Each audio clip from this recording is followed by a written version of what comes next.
Oh, this for sure is not getting monetized. Hi everyone, welcome to my channel.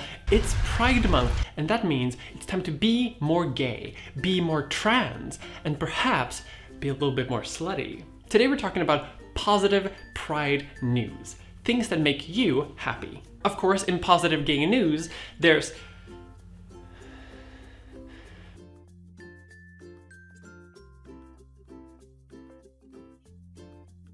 and of course, in the Positive Pride Book Club, we're talking about Detransition, baby.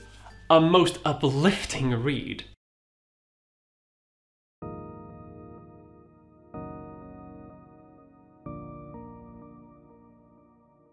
Detransition, baby is a novel about a character called Ames, who is a detransitioned trans woman, who gets his boss, Katrina, pregnant. And he proposed that the two of them raise the child in a sort of three-parent queer situation with his ex, Reese, who is a trans woman. The story takes some interesting twists and turns, and you can tell that it's written by a trans woman for other trans women. For example, there's a segment where the book discusses the way some transsexuals pick the location of a picnic. The trans lady picnic occupied a clearing atop a hill across from the picnic house in Prospect Park. Reese had to admire how, in the way that trans women can be ever and subconsciously vigilant, the picnic's organizers had chosen a militarily advantageous hill, the kind of a hill a general would have chosen to make a stand. Wooden on three sides, with a view of the grassy fields below, as well as every path by which a pedestrian could approach. Arrivals to the picnic were spotted and identified among the drifting weekend crowds of Park Slope parents long before they had summited. No one would be sneaking up to surprise the transsexual women. It's a good read, even if the topic can be a little sensitive. And a significant portion of the book deals with themes of parenting and motherhood, what it means to be a parent when you're trans. Specifically, it also deals with Reese's desire to be a mother, a desire that for many trans women is an impossibility. And initially, this video was going to be about that, transgender motherhood. And don't worry, this is just part one of like a part 3 series, and I am going to get very emotional in future videos as well. I have a lot of emotions to monetize. But this video is going to deal about something else, because while I should relate to the story and feelings of Reese, the trans woman who wants to be a mother, I related more to the character of Ames, the character who detransitioned. I got sick of living as trans. I got to a point where I thought I didn't need to put up with the bullshit of gender in order to satisfy my sense of myself. I am trans, but I don't need to do trans. I've been a trans woman now for roughly 10 years. And during that time, I've had my ups and downs. I've had my high moments of gender euphoria and my pits of despair. And I've also had moments of extreme confidence and extreme doubt. I've been doing it for 10 years now. 10 years. Today, we're talking about detransitioning, which is, unfortunately, a complicated and sometimes divisive topic, especially within the trans community. Detransitioning, to me, personally, has always been connected with the idea of failure. Whenever I think of the concept of detransitioning, for me, I can't really picture it in my mind. Because for me, that would mean returning to someone that was incredibly unhappy. And it would essentially mean that I've spent the last 10 years on what? Nothing? Was all of this for nothing? Now, don't worry, this is not a coming out video. I'm not coming out as formerly trans or anything like that. In fact, I'm pretty happy being a trans woman. All in all, it's okay. It's going, I would give my transition a solid like C+, B-. But I've thought about it a lot. And detransitioning as a subject, I think, should be re-examined, especially by me, and I'm sure other trans people as well. very much relate to the idea that Ames proposed of being tired of doing trans. I am trans, but I am kind of tired of doing trans. In contrast to what a lot of people, including some of my family members, think, transitioning is not a process that can be finished. It's not something that you start and then at some point you finish, despite what a lot of people want to think. At least, that's not the case for me. All transitioning is obviously different, but for most people, transitioning is something that you constantly do, essentially forever. I am never going to be done with my transition. Even if, hypothetically, I got infinite money and I got all the surgeries that I potentially wanted, all the implants, everything. If I could sculpt myself into the perfect person and I would never actually even need hormone therapy again, I would still not be complete. Because, well, if you can figure out how to become a complete person, let me know. Philosophers would like to talk to you. Now, I know that for a lot of you, this is like Trans 101, but I have a significant audience that is not transgender, and I gotta make things for them as well. A transition isn't over because it needs to be maintained. This isn't unique to just trans people, though. In fact, I would say that basically everyone has to do upkeep to maintain their gender in some way or another. But I'm trans, so my gender is inexorably linked to the fact that my maintenance is trans-related. Hence, I am always transitioning. If I don't do this maintenance, people will eventually see me as less of a woman. And if society sees me as less of a woman, it's hard to not internalize that feeling. It's hard to not feel a mental tax that because people see you less as a woman, you feel yourself as being less of a woman. And that causes friction. And so to avoid friction, that takes work. Not the type of work of, I need to apply makeup and do hormones, things like that. Not that kind of work. But the mental work required to withstand the onslaught of a society telling you that you are something that you are not, even if you don't actually do anything in order to transition. This is actually one of the big reasons why a lot of people transition in the first place. There's a narrative going on, especially among people who don't actually know much about transness, that you need dysphoria to be trans. The psychological discomfort of having a mental sex that doesn't correspond with the way that your body is. The thing that happens when I look in a mirror and I see a monster, an ogre, some sort of beast. Every morning I wake up and I see him. But a lot of people don't feel that dysphoria, but they feel the friction. One is coming from within, from yourself, and another one is coming from outside. Other people. Some people don't feel that friction at all. They are comfortable in their gender identity without having to be affirmed by other people outside, and that's great. And this is why some people don't feel any need to do anything physical when it comes to transitioning while still identifying as whatever gender that they are. And I envy them because I'm not like that. And if you're like me and you detest this friction in any level, there are 3 options to choose from. One is overbearing gender performance, which in my case is hyperfemininity. It means essentially that you can be as most feminine as you can possibly be. This is a solution that a lot of trans women have chosen, and it works great for them. If they're happy with it and it works, again, envy. I have so much envy. And it works by being essentially so feminine, so in line with the public perception of what your gender is, that there can be no doubt about what that gender is. Of course, this person is a woman. There is simply no other alternative. And because of that, their transness specifically doesn't cause that friction. Of course, being able to do that requires time, effort, resources, and just some good old-fashioned genetic luck. A lot of people don't have that. And as much as some people like to think differently, I can't really pull that off either. I am 2 meters tall, and like a very kind YouTube commenter told me 2 years ago, I barely pass as human, much less as a woman. And so for me, that option's out. Okay, but what about the other 2? One of them is to just stick it out, suffer, pain, suffering. And that's essentially what I'm doing right now. Occasionally, I will be uncomfortable, and that's fine. Sometimes my transition will not be the way that I want it to be. Sometimes I'm not happy in the way that my gender is perceived by the public, but that's okay. I'll suffer a little bit. I'll be a little uncomfortable.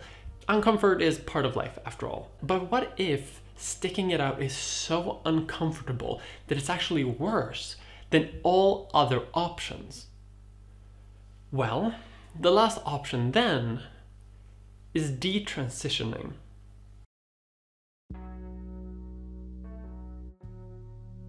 Detransitioning. The process of, well, reversing your transition. As much as we would like it to be different, detransitioning is a controversial topic, especially within the trans community. And there's a few big reasons for that. One of them is that detransitioning is rare in comparison to the vast number of trans people who, we're not that many in and of ourselves. So it doesn't happen that often, which means that we don't know too much about it. And the other reason is that detransitioning often comes up as a point of argument by people who are transphobic, arguing that transitioning is not safe, it is in fact dangerous, and the medical establishment wants to promote it, forcing people who are not actually trans to transition, causing horrible stories of people who want to regress to their original gender identity. And obviously, detransitioning is a perfectly valid thing to do. I do not want to silence the voices of those who have detransitioned. In fact, I support them. I want this debate to be as alive and happy as it can possibly be. But this debate is muddled because it's not only trans people and people who have detransitioned who are talking about the subject. It's a lot of other people as well. Sometimes those voices can be misinterpreted or twisted in a way where it can seem more anti-trans than it actually is. Sometimes those voices are not by detransitioners themselves, but by medical professionals who have concerns about the rising tide of the newly trans people in the world, who argue essentially that, well, people aren't detransitioning that much right now, but it could happen soon. And then, of course, there are those who have detransitioned, who stand by their words, who are completely honest in what they're saying and are not being influenced by anyone else, and who are saying their own feelings about detransitioning, who are morons. And of course that's going to happen. There are trans people who are morons. There are feminists who are morons. There are men, women, all sorts of people in the world are morons. We can all be complete idiots. Take, for example, one of the most famous detransitioners at the moment, Kira Bell, who won a court case temporarily in the UK regarding being given trans healthcare when they were young. She claims that the National Health Service pushed her to transition a bit too soon and affirmed her identity more than questioned it, which is something that she could have used. But she's also blatantly transphobic and has some opinions on vaccines that might not be the most productive in the current state of things. And sometimes voices like that can be inflated by people who don't really care about anyone who has detransitioned, but who only want to use them as an argument against the trans. Kira Bell detransitioning and having the experience that she has is perfectly valid, and of course that can lead to some opinions about national healthcare. But see the conclusions that some people are drawing from those opinions. Yeah, okay, more restraint needed. That's not a super problematic take. Bodily mutilation is bad, whether it's Islamic or... And sometimes the voices of detransitioners are completely made up. A Swedish documentary just a couple of years ago featured the voice of a couple of people who had detransitioned.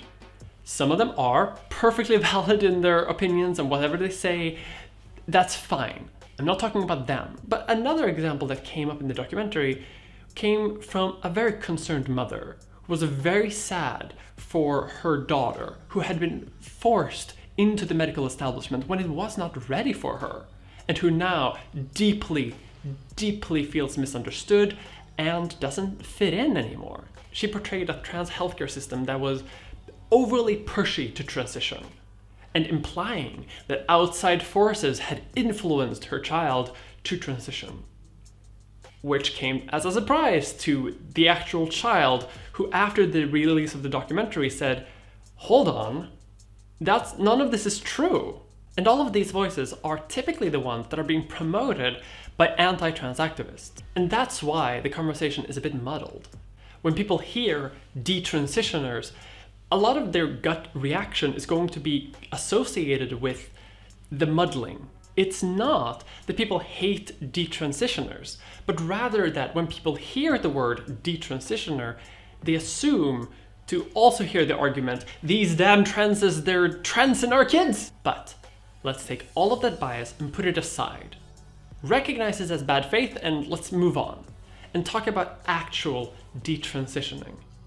What it means, how often it happens, and maybe some controversy that still exists. First, let's get into statistics. How many people actually detransition? Well, a couple of studies have shown that between 0.5 and 8% of trans people detransition. Well, okay, well that's a pretty big margin already. 0.5% and 8% seems a bit much. A significant part of the variance here is because of what we define as detransitioning. A Swedish study came to the conclusion that 0.3% of people who transitioned eventually detransitioned. But the metric for transitioning and detransitioning was legally changing your gender, which in Sweden can be kind of complicated. And then detransitioning is, well, changing it back. Obviously, that doesn't include the people who never reached that point in the transition in the first place, a point where you're already on hormones and can even have a couple of surgeries. And it doesn't include the people who may have changed their legal gender, but just didn't bother to change it back, again, because it's complicated paperwork. It's a pretty high bar. And so it's no surprise that they had a pretty low percentage of 0.3%. Some studies measure detransitioning from whether or not you've stopped your hormone treatments. But that counts even temporarily. And I've done that.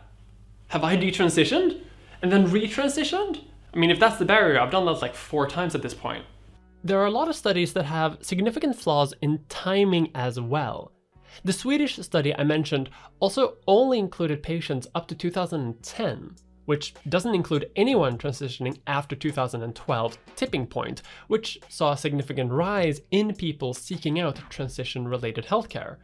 And while you can argue that this constitutes a social contagion, lol, it's also relevant because the culture around transness has changed. Even the methodology of how you transition has changed because it's easier today to change your legal gender than it was in 2010, primarily because it required forced sterilization in order to do it. So while the study itself is fine for what it wants to do, it doesn't give us much relevant information regarding regret rates and detransitioning on any significant scale. And all of these studies have a problem with sampling. Sampling is basically who you select to be in your study. There are a couple of detransition networks out there, but a significant number of them are, for lack of a better term, pretty transphobic. Some of them will repeat talking points of well-known transphobes, argue that trans healthcare should be way more gatekept than it already is somehow, and that, well, transsexuality or transsexualism is infiltrating our youths. And a lot of studies on detransitioners source their subjects from these types of sites, from people who ostensibly have made it a part of their identity to be detransitioners. And the same thing is true in reverse, where occasionally studies will ask pro-trans, like social media outlets, to help find subjects. Which means you're going to find people who are, well, ostensibly pro-trans, people who buy into the transgender narrative, which I guess I do. This American study from 2015 deals with a large number of trans-related health issues, but only sources people who currently identify as trans for the claim that 8% of people detransition, a number that is quite high and is sometimes used by transphobic actors to claim that detransitioning is way more common than we think. But the respondents are sourced from trans-positive social media pages and deals with people who are currently identified as trans. That's not really the point. A lot of people who detransition stop identifying as trans after this. They no longer identify with the trans label. And so this obviously doesn't include them. This is a big reason why the statistical variation is so big. And it's also a big reason why we don't actually know anything about the rate of detransitioning. And that is very annoying, isn't it? There's a narrative online that this is a pretty easy subject to wrap your head around. That this is not very complicated, but unfortunately it is. And a lot of the things that we think are statistically sure, 100% fire on, that makes no sense, they're actually quite unknown. We don't really have all the answers here. However, I will say that there have been many studies on this, and some of them, well, the vast majority of them actually, do land at around 1 to 2%, and that a significant portion of that 1% who does detransition sometimes retransition, or do it because it's too difficult, or do it because they don't have any money, or do it because they don't have support from family members, or things like that. Things that make it hard to do trans. Taking a look over the average of multiple studies shows that regret rates end up between 2 and 0.5%. Similar results can be seen in this study and in this study that basically show the same thing, even though none of these studies are perfect. This study about the UK National Health Service claims that regret rates are very low in general, and even show that regret rates for specific treatments also remain low.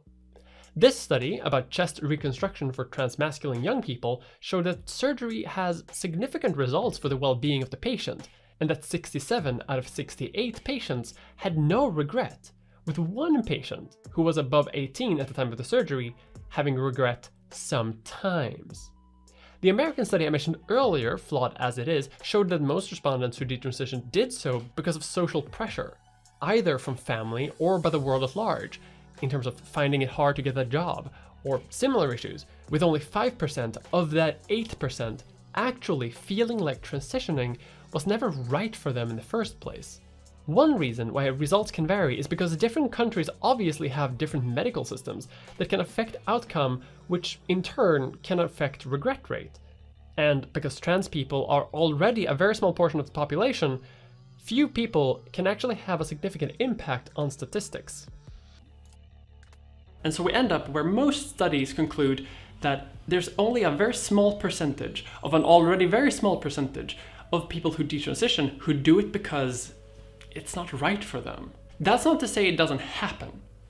It does. And I'm sure that some people watching this video relate to it. And while we have a lot of statistics, there's also a lot of misinformation out there. And that's just to do with adults who are trans. When you're talking about kids, like trans children, a lot of doctors will straight up say that's 80% of trans kids, they stop. They kind of grow out of it. This has to do with something called desistance. Desistance is the idea that someone, usually a child or young person, grows out of being transgender during or shortly after puberty. Simply put, that they simply stop being transgender. The 80% figure originates with a 2011 study by Dr. Thomas Stensma that also, much like many studies in this field, have a lot of significant problems with it. First of all, participants are diagnosed as having gender dysphoria using different criteria, and conflates all of those who have dysphoria with those who have only socially transitioned and those who are gender non-conforming, but calling them all basically trans kids. The study also counts participants as having desisted if they didn't reply during follow-up, assuming that they grew out of it. And yeah, I guess it's easy to get compelling data when you're just assuming what the results are. A significant reason for why this is problematic is because it counts a significant amount of children as being trans when they're not, and then claiming that they grow out of it once they end up not being trans. Shocker. This study basically does the thing that a lot of transphobic people think trans healthcare does generally, by counting gender nonconformity as being trans. But one reason for why this happens isn't just because doctors are stupid, at least most of the time, it's because children develop gender in a very strange way. Children are innocent. They don't understand the world. they are small, they are stupid, and they tell us something very interesting about human nature. A big reason for this 80% number is because children develop weird. Children develop their gender identity at around 2 to 4 years old. That is when they get a sense of themselves as an individual in relation to other people, especially with an identity, something that sets them apart from other people. They have to essentially experiment. Babies and toddlers experiment a lot with different things. They try new things all the time to figure out what they are, who they are, what other things are. They don't have that frame of reference. And critically, they don't really have our human ideas about gender and sexuality yet. They are bebe. As part of this experimentation, children will also experiment with their own gender identity as it develops. Many children, in fact a lot of children, probably much more than we think, experiment with their own gender identity. Most, however, are not going to be able to articulate that in a "Mother, I have decided I am transgender" style of thinking, but rather they are simply trying new things. The 80% figure means that there are a lot of kids who experiment with their gender and eventually come to the conclusion that, you know what, yeah, I'm fine with the gender that the world has imposed on me, like most people have. This is not a statistic that 80% of trans kids grow out of transness. It means that a lot of kids experience gender in a more fluid way, in a more experimental way. There's a problem here, though, that researchers have identified as the persistence and desistance dichotomy. If a child persists in their gender identity, then they are seen as trans, but they must keep that gender identity solid. It cannot vary from this alternative path, or they will be seen as desisting, which will default to the kid being seen as a cis person. But a lot of children, most of which probably never make it into any scientific journals because, well, I mean, are you monitoring your kid's gender identity 24/7? They're going to experiment. They're going to feel some sort of fluid gender identity, but they are not seen as trans children because cis identity, in the eyes of a lot of people, weighs heavier than a trans one. You can see an example of this in adult studies as well, where trans adults will, in many studies, only really be seen as fully trans if they have never detransitioned at all, in any respect, socially, medically, anything.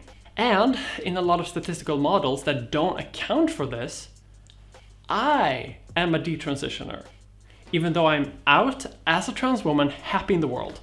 And this line of thinking can be pretty harmful, especially in the science of child development, because it enforces a binary thinking of less man and woman, but cis and trans. In our adult world, we think of these categories as being completely different from each other, but they are actually, especially for children, quite linked, which tells us a lot about how gender might work for us as adults today.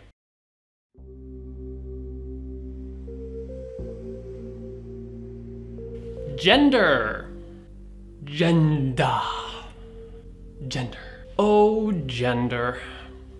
What even is gender? What does it mean to identify as or with a gender? Is this gender? Are you gender? Alright folks, so in this chapter of the video, I'm going to talk about transness and what it means to be trans and what it means to be a gender. But I want to say that obviously what I'm talking about here is mostly out of my own experience and what I believe. Now I'm talking a lot about trans women here, but that is because this discussion is often about trans women, but you can replace the genders however you want because the argument still holds up. A common point of discussion when we talk about the detransitioners is, what does it mean to be a gender? People who detransition, it is often said, aren't really trans. As in, they transitioned, but it wasn't actually right for them. their true gender was actually the one that was assigned to them by birth. But what the fuck does that even mean? In fact, a common talking point in detransitionist support networks is that you can be the gender that you were assigned at birth, but differently. You don't have to feel like the gender that you are, but you can be it anyway. They are decoupling the gendered feeling from the identity. And that is interesting.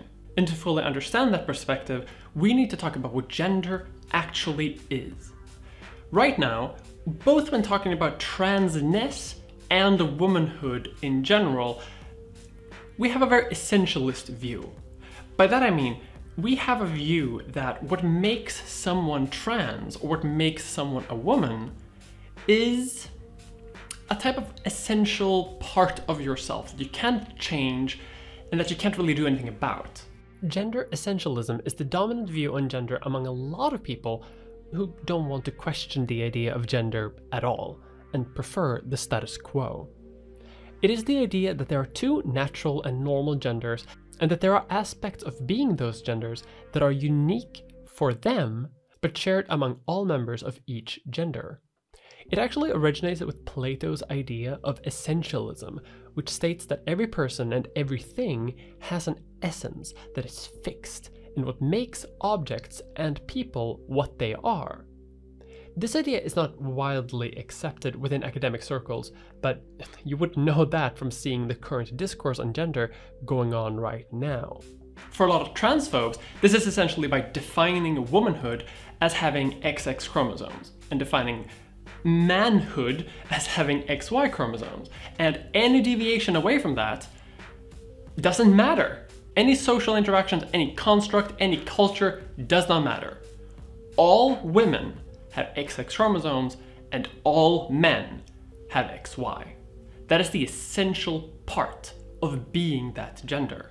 A claim about trans people, but not necessarily from trans people, claims that this essence comes from psychology, not biology. Essentially saying that, well, female brain, perhaps?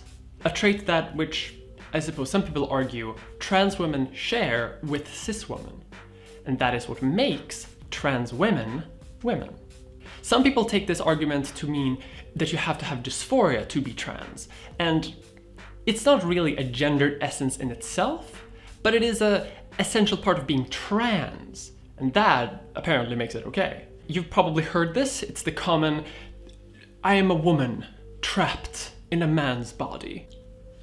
Now I don't necessarily believe in this essential theory. This is a bit muddled for me. This brings me to Judith Butler and a theory of gender that I very much agree with, although with some caveats.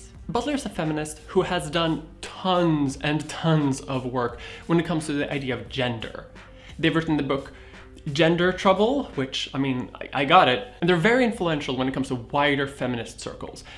They are one of the most mainstream academic feminists that has existed in a long time, and exists still today, of course. They're still alive. Not everything is about history, Mia. Sometimes relevant people are still alive. Butler's theory of gender is called gender performativity. That gender is made up of the repeated acts and mannerisms by people. Specifically acts that we as people do in order to comply with social norms, in order to not be punished. Gender is a performed act that everyone on Earth is performing their gender. And every time we perform something that corresponds to what our gender is, we reinforce that stereotype. And on, and on, and on it goes. In their view, gender is not essentially biological or even essential at all. In fact, it is the result of a social construct that has been built over multiple repetitions and social norms and punishment. And this creates the idea that there are two genders and gives us the idea of how they should act and how they should interact with the world. Butler takes this even to its furthest conclusion, in fact even talking about like biological sex also being a bit of a social construct because of this. Because there are many, many biological differences and variances, and while intersex conditions are quite rare, they do exist. And even what we classify as intersex is a bit of an arbitrary choice in some cases.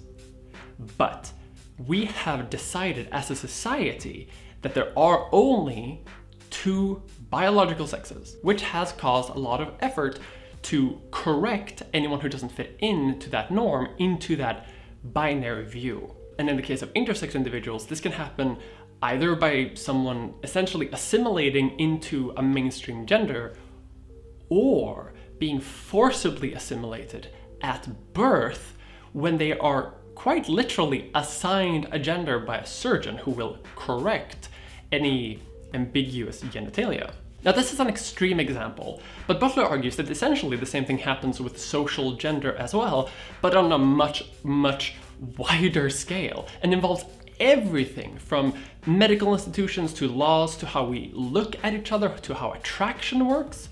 Basically, all of Western identity and sexuality and gender are very much linked.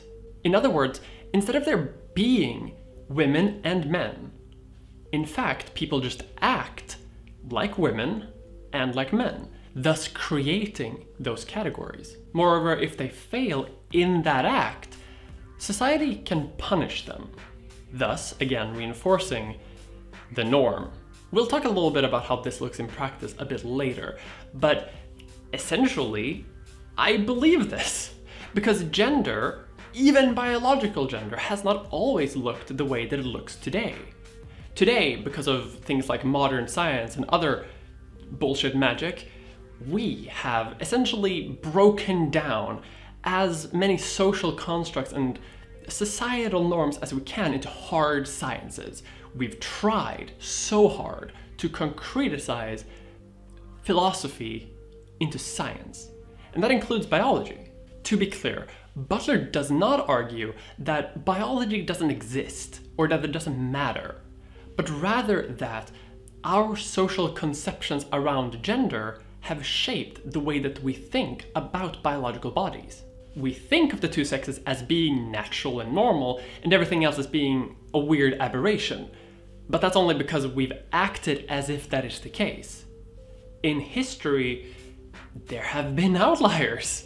And as a person who does history, I'm inclined to agree with something that I can see in the past. I'm not a philosopher, I don't do gender, I do history. A common objection to this is, well, there are social norms that are oppressive to gender, specifically women. Women are, in most of history and in a large part of the world, oppressed by the patriarchy. Butler argues that is part of the same gender package. We have an idea of how a woman's body is supposed to be, and when they deviate from that, they get punished, resulting in, well, oppression of women. It can also be enforced by medical establishments and laws, social norms, bullying, the way people look at other people in the street, dating, everything, essentially. We are lost in the sauce of gender. And that is an enforcement that, to trans people, reads as that friction I mentioned earlier. The way people look at you when you're in public. As if people have never seen a 2-meter tall bombshell walk into the subway station. People stare at me so much, you don't even know. To be clear, this doesn't just happen to trans people, this happens to everyone. We are all affected by gender, which is the reason why when, well, cis men don't act like men, they can be ridiculed. It's the reason that women who act like butches and tomboys are oftentimes not seen as really women. That's not a trans thing, we'll get to that. It's a patriarchal thing, because they don't fit in to the category that is their gender. Basically then, gender is something that you do. And according to Butler, trans women do the gender of woman.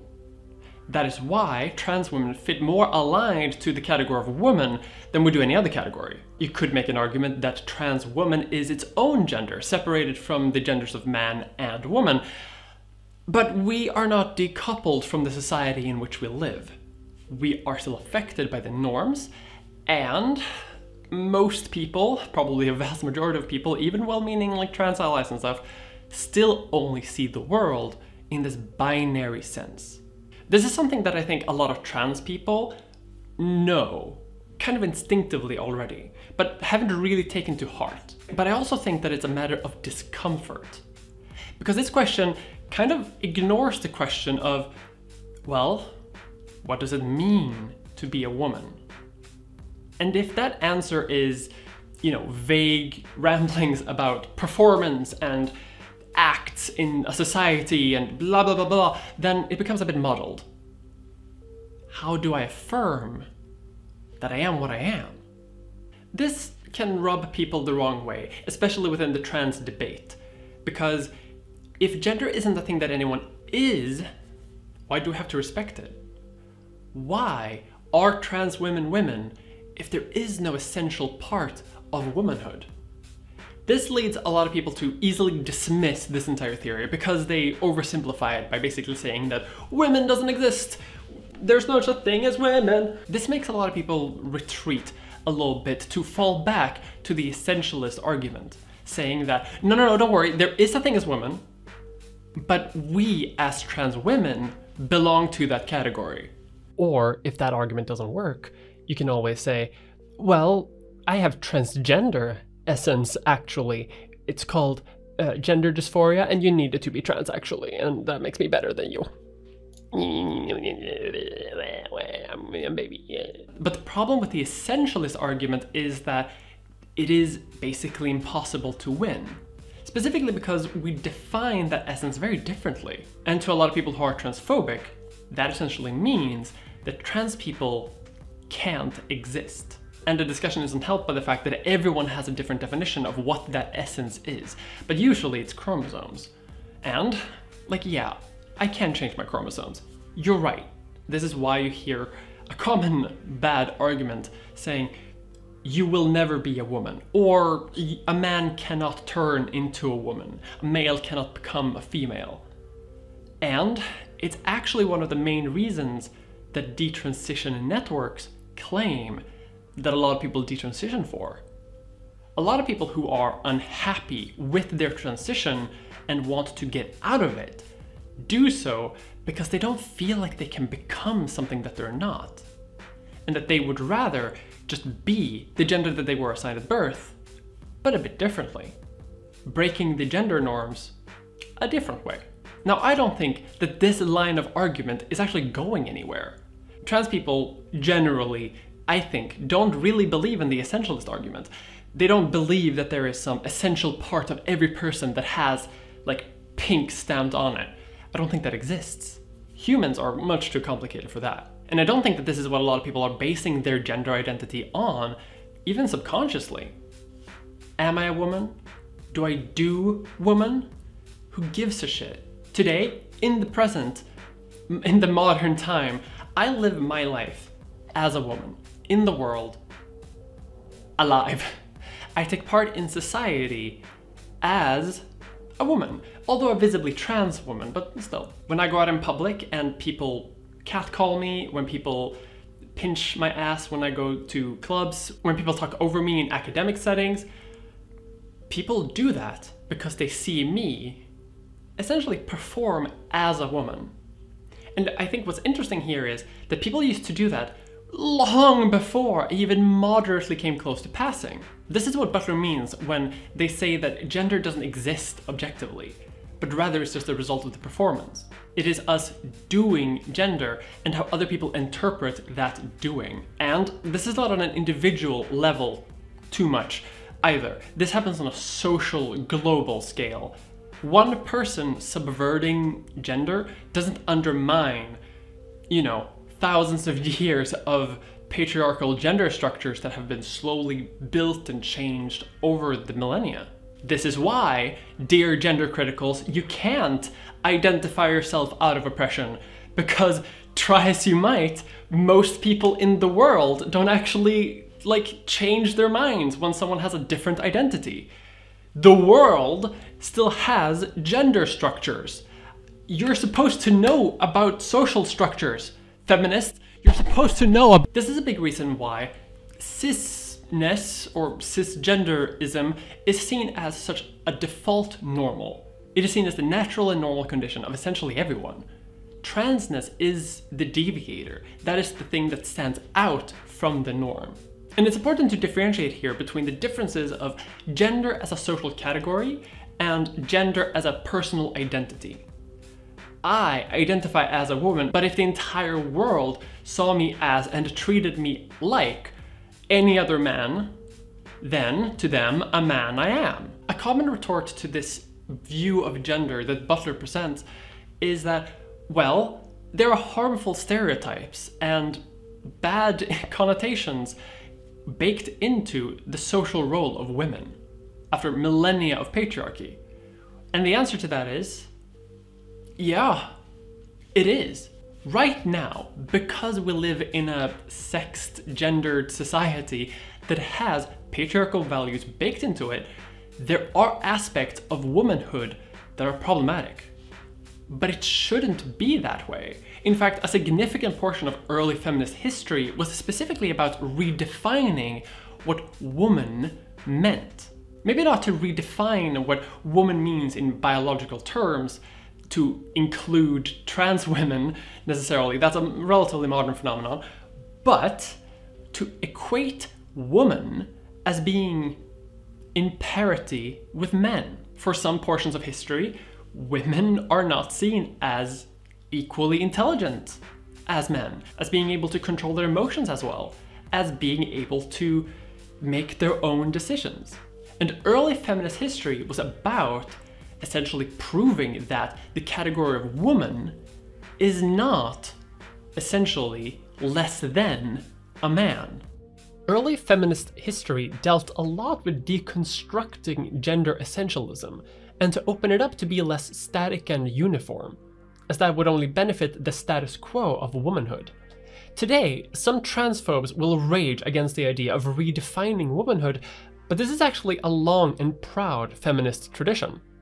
In her book, Reinventing Womanhood, feminist scholar Carolyn Gold Heilbrunn writes, "Men have monopolized human experience, leaving women unable to imagine themselves as both ambitious and female.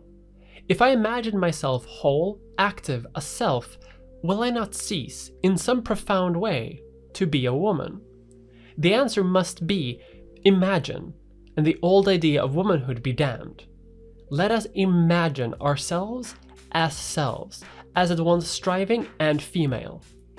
Womanhood can be what we say it is, not what they have always told us it was." In fact, modern concepts of gender are not the way they have always been, especially when it comes to terms like woman. And while there will be people who claim that gender has to be based in a biological marker, it already doesn't. There are many, many people who almost everyone would agree are men and women, but who don't fit neatly into any biological category. But we still accept that they are men and women. So it can't be a biological pinpointing here. It has to be some sort of social mechanism going on. In fact, I think this is the only way to see gender, because the alternative is the essential view, and the essential view presents a weird binary, that you are either trans or not. Or depending on how extremist you are in your essentialist views, there are only two genders. And I think that that's a bit too restrictive. I think that the breadth of human experience can't be contained within the number two. And, well, this is all very interesting philosophy. Gender Studies 101, essentially. And, you know, I didn't take gender studies. I'm probably misrepresenting Judith Butler, like, significantly, as, like, a lot of YouTubers tend to do. Judith Butler doesn't write super clearly. If you want vague academic lingo, you got it.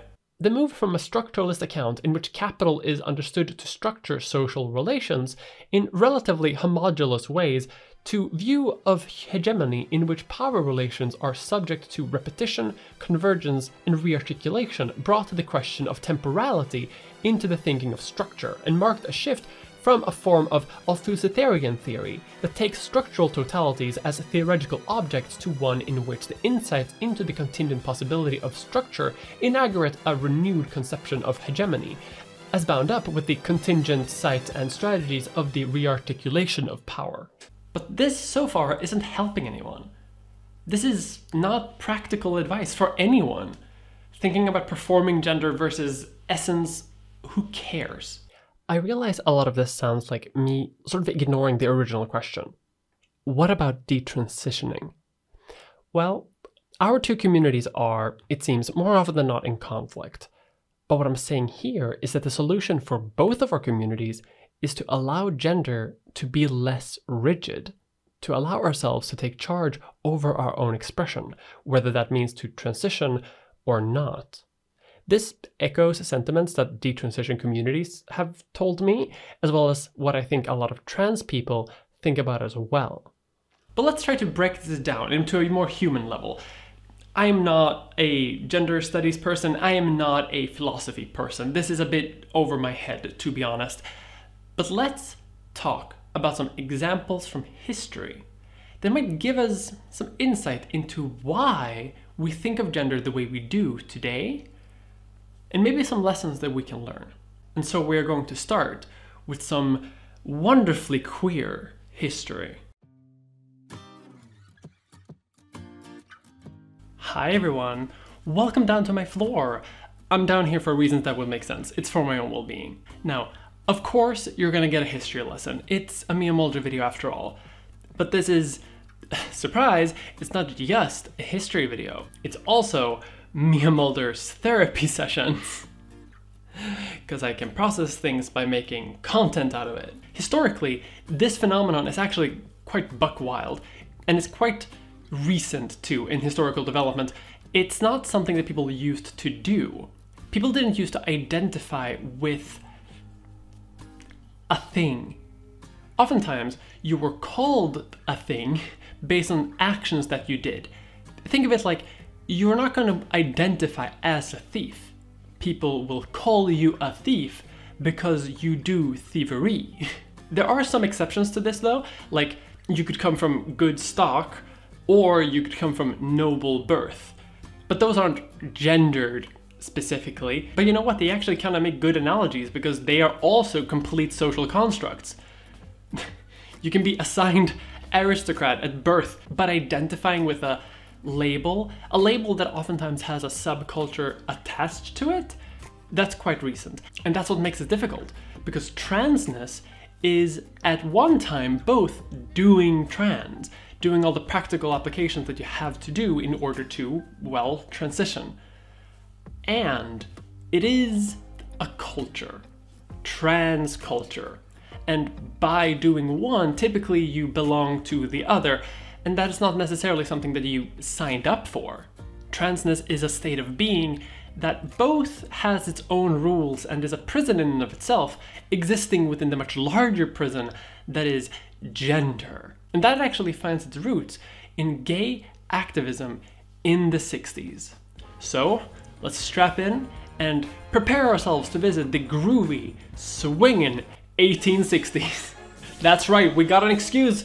Trans people have obviously existed for a significant period of time, as long as humans have existed.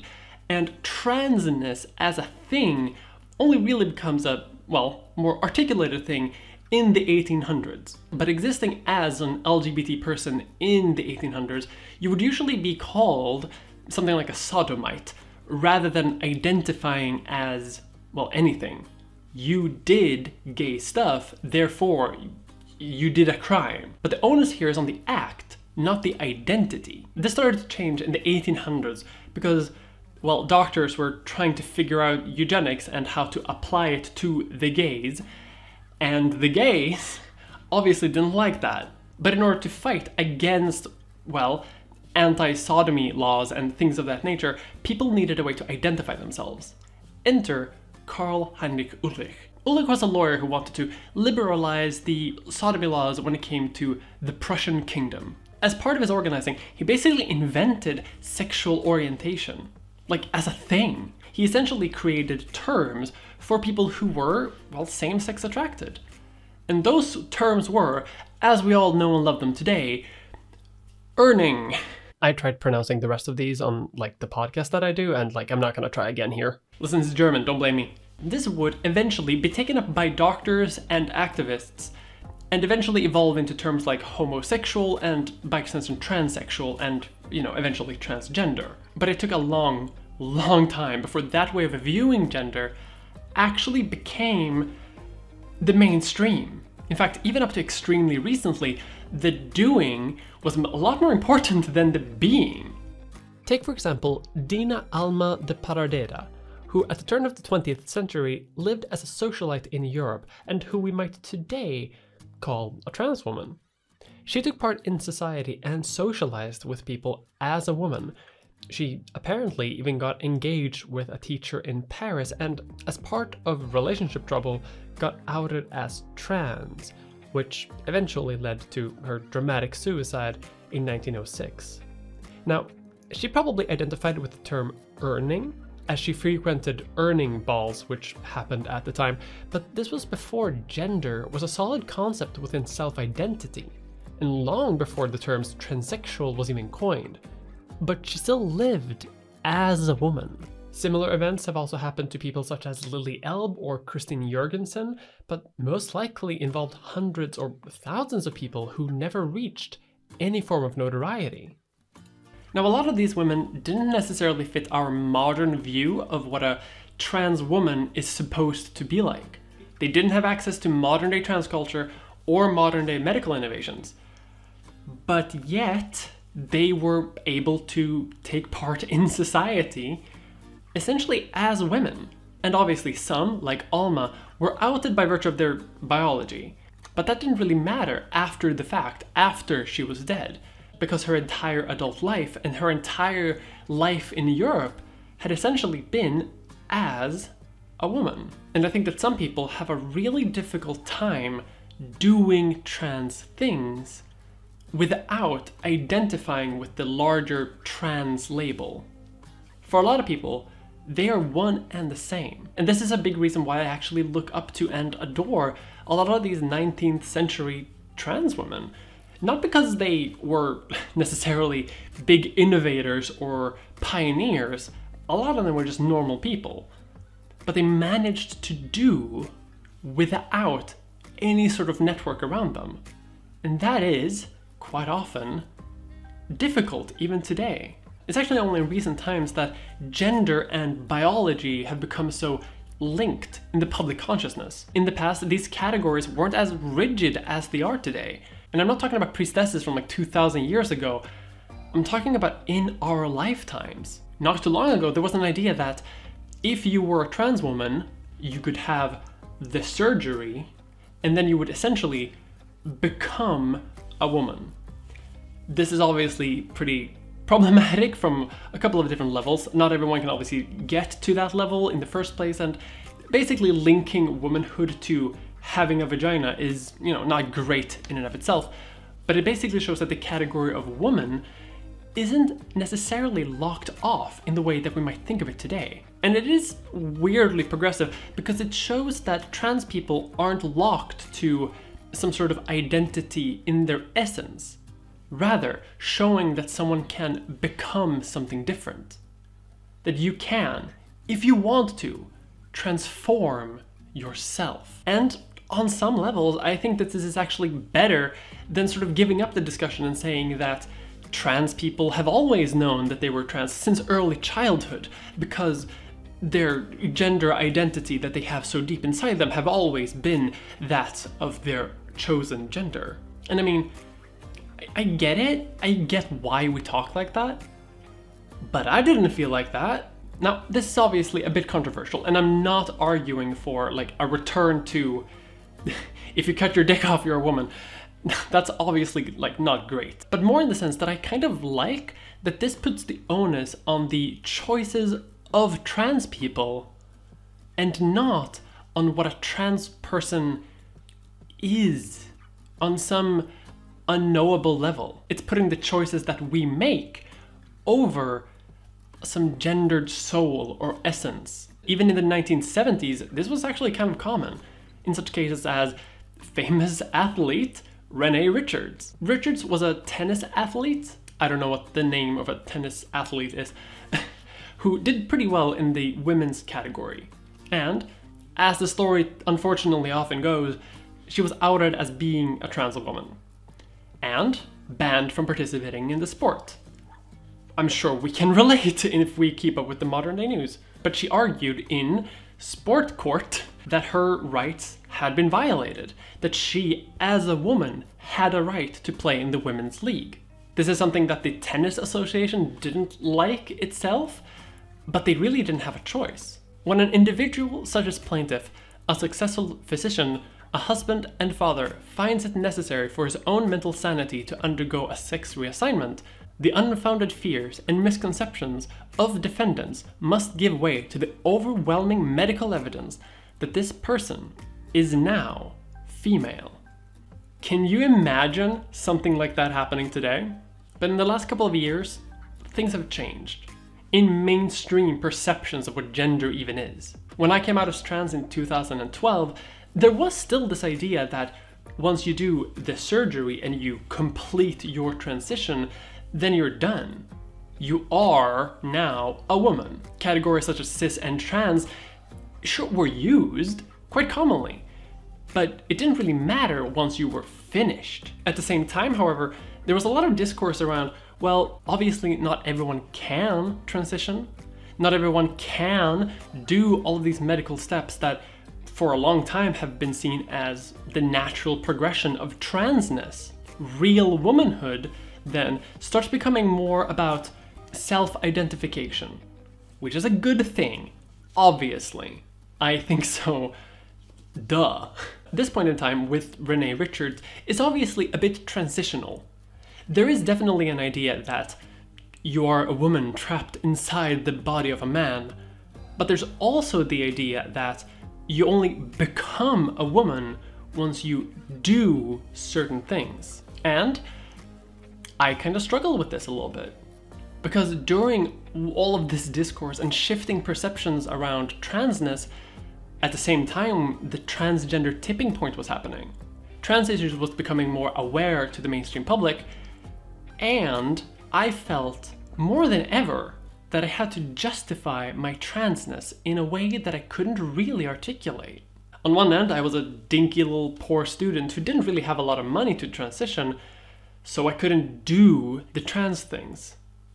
But on the other end, I didn't really feel like a woman, whatever that means. In all truth, still today, I really don't. And that made me doubt a lot of the choices that I made in preparation for transitioning. What if I eventually regret? What if one day I have to detransition? Indeed, today the most time we actually hear about regret is about anxiety when it comes to transitioning potentially in the future. People who haven't yet transitioned but who are worried about it. And in a lot of these cases, people are worried about not having that essence, or not identifying with some level of transness at all. In fact, this is actually a common reason that a lot of detransitioners use as reasons for why they detransitioned. They never felt like the gender that they transitioned to. They never felt like they belonged there. In fact, I actually think that a lot of trans people don't actually transition in order to align with their inner selves. I think that's a gross oversimplification that we tell the cis. When I began my transition, the most important question that I was asked was never, do you feel like a woman? No. Rather it was, would you rather be happier as a woman than you are right now? And the answer to that was yeah. And that was all that mattered to me. I also think that transness doesn't necessarily map that well onto society's bigger expectations around gender. Because while, of course, a lot of people just want to fit in, I think that when trans people hang out with just other trans people, a lot of the social expectations just go away. And suddenly you're left with what you want to do for your own happiness. There is no standard to uphold. There's no norm to follow. I have examples of this from my own life. Early on in my transition, I had a group of trans women who I was really close friends with. And it was great, like, it was amazing, because when I could hang out with them, there were no expectations. And I was a bit of a baby trans for a very long time, mostly because I couldn't really afford to do a lot of transition related stuff. And I always felt that when I hung out with friends who were mostly cis, their experience of womanhood was like already at full speed. Something that I really couldn't keep up with. And for a long time I felt clunky and I didn't really feel comfortable. I felt like I wasn't doing it right. Very awkward. But when I hung out with only trans people, transitioning was so much easier because suddenly there was no limit. There was no barrier of entry. I could be clunky and weird and a bit outside and not feel like a woman and still be one. And that is exactly the experience that apparently I wanted. I want to be a woman without feeling like a woman. We're getting into esoteric truth of transness. And that was a pretty good and important time in my transitioned life. And during this time I also dated straight men. I had a boyfriend, and with him it had a similar feeling. I didn't have to do trans. I could just do what I wanted to do, and he saw me as a woman, which early on in my baby trans experience was both fun, because I'm bisexual, but also affirming from a gendered point of view, because at the time I was very insecure about my gender. I didn't feel like I had some root of my womanhood that I could rely on. And so it was nice to have that external validation from someone who did fit into the overarching mold of gender. In a sense, it was to invite other people to play out gender. And also, of course, my first boyfriend was like chill as shit. He actually gave me like this little like alien green man thing for my birthday. This is a figurine from a video game character, and it actually holds like quite a lot of sentimental value for me because this is like the first gift that I ever got as a woman. It's quite difficult though to explain to strangers who come and visit like, hey, that like green alien guy, he's actually like quite sentimentally valuable. Do not touch Jeb. But eventually I lost contact with that friend group, mostly because I broke up with that boyfriend and eventually got another partner who actually isolated me from all of those friends and threatened to harm herself if I ever talked to them again. So, you know, bit yikes. And then I started feeling overwhelmed with the stress of transitioning because suddenly I didn't have that like backing to do it. And suddenly I felt the full onslaught of gender just hitting me all at once with dysphoria and friction and everything all at once. And this is when I honestly thought about detransitioning. And I honestly believe, at the time at least, that that is something that I could have done with no problem. At the time, transitioning was basically impossible for me because I had just left university and stayed at some friends' couches without a job. I didn't have any money and I didn't really have the resources to transition. This partner who isolated me from all of my friends essentially pushed me to transition like significantly, and I started feeling like the stresses of like existing as a trans person started becoming a bit too much. You start to compare how you feel right now with existing as trans and how you would feel before transitioning when you had to deal with dysphoria. And I was thinking, well, shit, I already have dysphoria now. It hasn't really gone away as much. So, what if I just detransition? What if it's just too difficult for me? But the thing I felt most during this time was just shame. Shame over the fact that I hadn't been able to transition to the point that I actually was comfortable with. When I started my transition, I put a goal for myself because I began when I was 19. And in my mind, I thought, okay, you will be done by the time you're 25. By the time you're 25, you will have had 6 years of hormones, you will have gotten all your surgeries, all the waiting list will have gone, you will have a nice job, your life plan will be complete, and you will be able to live as a woman while also being young. Because, well, mommy wanted to be a little whorish. This deal actually had some weird caveats incorporated into it, because I also had the idea that if I hadn't completed by the time I was 25, that was gonna be it. I was going to... Not great. Obviously, I'm still here today, so... You know, that didn't happen. And when I turned 25, the day came and went. And it was maybe one of the worst times in my entire life. And I felt as if there was nothing that I could do except wallow and be depressed and be sad. Or I could detransition. Detransitioning at this time was constantly on my mind.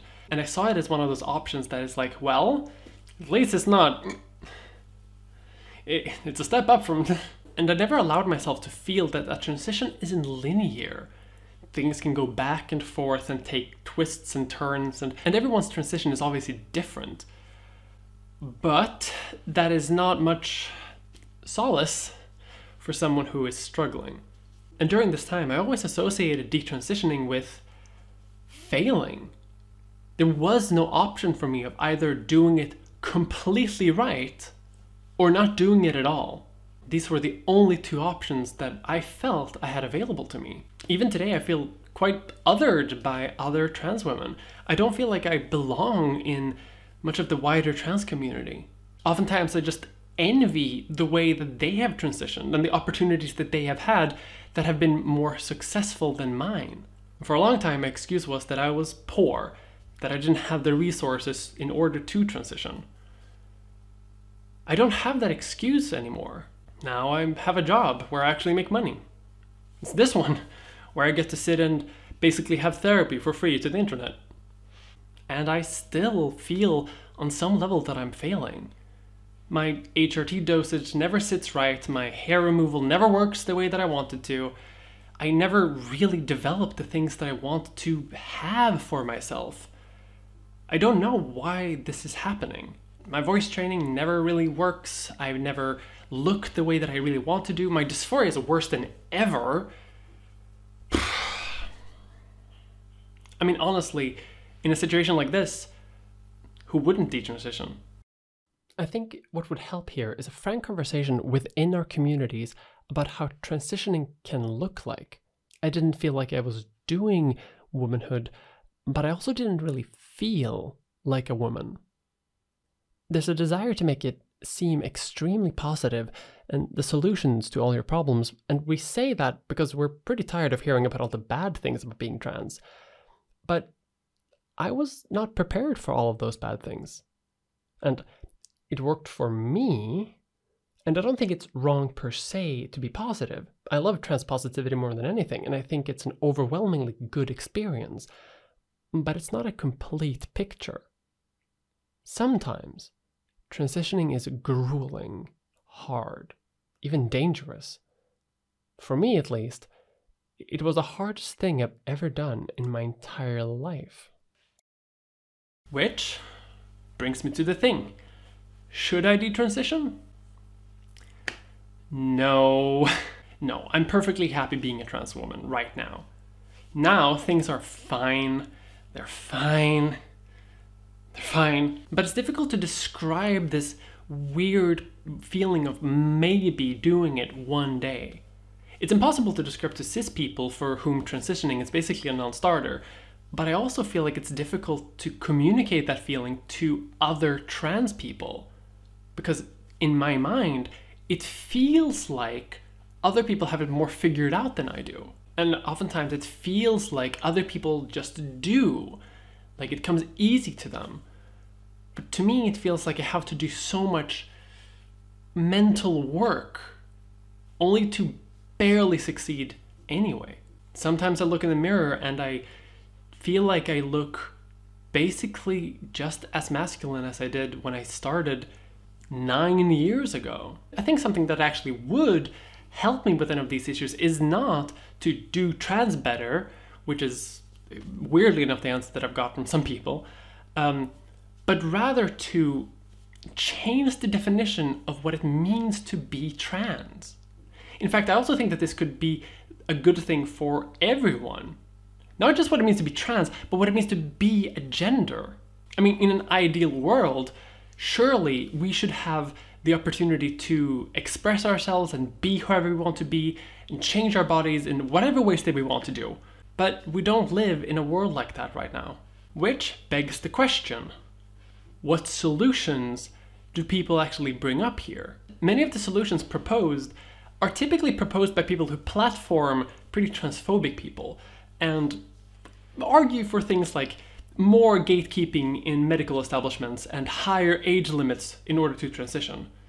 Things that have existed in the past and didn't really work. All that really accomplishes is to, well, make it harder to transition, which theoretically could weed out some detransitioners, but more likely is going to weed out a significant number of real trans people who need that kind of access. Other alternatives that I've heard are things like condoning conversion therapy for trans people, trying to find cure for transness, making age requirements higher than what voting age is. Bad ideas, folks. Bad ideas all. First of all, it doesn't actually prevent anyone from transitioning who might go on to detransition later. Transitioning is a weird thing. It can change. Your desires can change. Your personality can change. And honestly, sometimes things can change to the point where transitioning isn't right.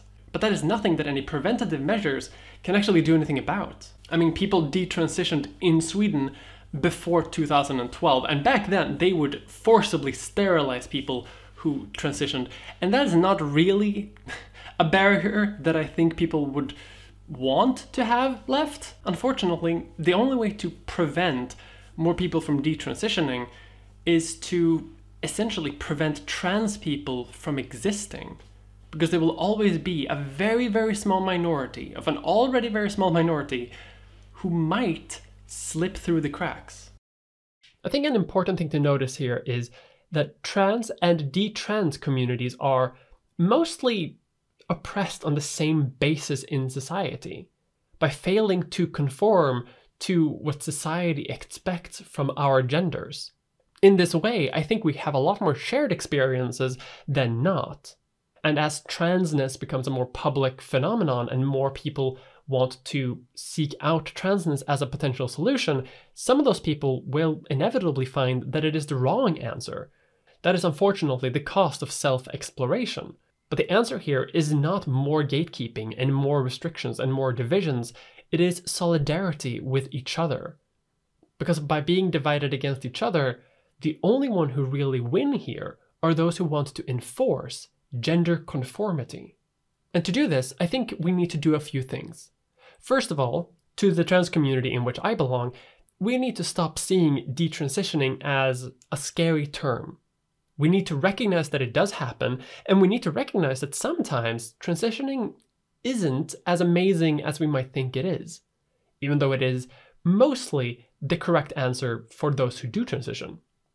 But saying that detransitioning is rare is not actually significant support for detransitioners. It doesn't help anyone by saying that it's a phenomenon that doesn't happen that much. I do agree with a lot of you in saying that there is no such thing as essential transgenderism, but the answer there is not to treat transitioning itself as invalid. If our two communities are ever going to see eye to eye and work together, we need to put in a lot of effort on both sides. Because detransitioning is just another type of self-affirmation. And I think the way to make it safer and more comfortable for everyone, including detransitioners, is to make self-affirmation when it comes to gender more free, less dictated by public ideas of gender, and also what it means to be trans, what you have to do in order to achieve transness, instead of forcing ourselves and indeed other people to conform to weird ideas. We should just allow ourselves to experiment. And this is vague.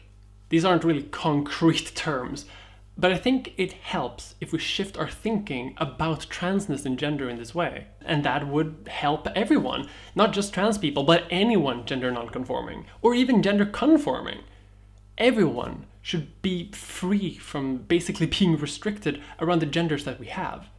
And we should organize ourselves based on our shared experiences, instead of dividing ourselves down whatever little label that we can find. You know, during my time, I've been around a lot. I've met a lot of trans people, I've met a lot of detransitioned people, some of which I actually talked to for this video. Thanks for that, by the way. And I've talked to quite a number of people who have wondered about the possibility of regret when it comes to transitioning. And a lot of people sometimes come to me for advice because apparently being out as a trans woman for more than 3 years makes you an elder. That's kind of messed up, actually. But the best advice I ever gave was this, in response to a question from a friend who wanted potentially to transition, who asked me, what if I changed my mind? What if I regret it? And I said, so what? Do what makes you happy. Stop doing what doesn't. I would rather have a good time by accident than a bad one on purpose. Well, that sure is a video, isn't it? Now, I have the very difficult task of trying to transition this into a sponsor read, and that's going to be difficult. This has been an emotional video, but mama gotta make those bucks. I gotta have money to pay for future surgeries. Actually. So, here goes. In this video, I talked a little bit about history, and if you, much like me, are obsessed with history and can't help but find history in basically any topic that you do, like me, then you will love the sponsor of this video, CuriosityStream. CuriosityStream is a streaming platform that has thousands of documentaries about almost anything that you can think of. There's also a documentary about being gay in sports, which isn't super related to what I'm talking about here, but it's Pride Month, so, you know, enjoy gay stuff. And if you're more interested in the gender aspect of what I've been talking about, there's also the documentary series, The Ascent of a Woman, which could be also kind of interesting. And you can enjoy more stuff because CuriosityStream is partnered with Nebula. Nebula is a streaming service that a bunch of educational YouTubers have gone together to make a platform where we can have videos that don't really fit on YouTube, a place where we don't have to worry about the dreaded algorithm. You can find my videos there as well as by many other content creators. And if you like my stuff, odds are you're going to like basically anyone that is on Nebula as well. And by using the link in my description, you get access to both CuriosityStream and Nebula for less than $15 a year. Hi everyone, thank you for watching that video. I'm sorry it came out a bit late. My microphone just broke, and I had depression, and also this video became way longer than I ever planned it to. But thank you for sticking with me all the way to the end. If you disagree with me on some of these opinions, that's fine. I don't expect everyone to agree with gender in the way that I do, or even the way that I present it here. But I like to think that maybe some of the viewpoints that I put forward could help bridge the divide between our very disparate communities. I want to give special thanks to Alex and Emilia, who I know in real life, who helped me write this video. I have not a detransition, but they have, so they have some perspectives that I feel were very helpful in the forming of this video. I also want to thank you for watching this long-ass video. This is the longest video that I've ever made, and it's, I'm not sure it warrants such length, but there's a lot of intricate, weird topics that all overlap to each other. And this is just part 1 of 3. Like, I'm gonna make 2 more of these things. It's gonna be a mess, folks. And of course, I want to thank all of my patrons for making sure that I can actually make like this as a job. I can have these like long,